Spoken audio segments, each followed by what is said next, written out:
নতুনদের জন্য স্কেচআপ 3Dর 5টি কমান্ড।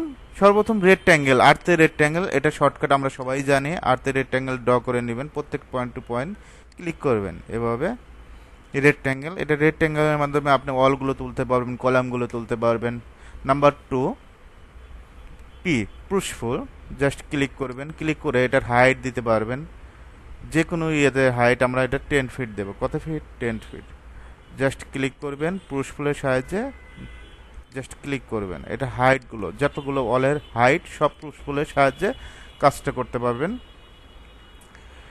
নাম্বার 3 অরবিট, জাস্ট আমরা সুন্দরভাবে অরবিট দ্বারা ঘুরাইতে পারবো, মুভ করতে পারবো সুন্দরভাবে অরবিটের সাহায্যে। Number 4 make group, double click করবেন, এখান থেকে মেক গ্রুপ করে দিবেন, আবার double click, make group. Make group বলতে বোঝাইছে একটা অবজেক্ট। এখন এটা সিলেক্ট করবেন, মেক গ্রুপ দিতে পারবেন। নাম্বার 5 মুভ কমান্ড, এটা সিলেক্ট করবেন, সিলেক্ট করার পর মুভের শর্টকাট এম, এখান থেকে সুন্দরভাবে মুভ করতে পারবেন, আবার সুন্দরভাবে এখানে প্লেস করতে পারবেন পয়েন্ট ধরে। বোনাস কমান্ড, কালার কিভাবে অ্যাপ্লাই করবেন, জাস্ট ক্লিক করবেন, এখানে কালার অ্যাপ্লাই করবেন, ক্লিকের কাজ।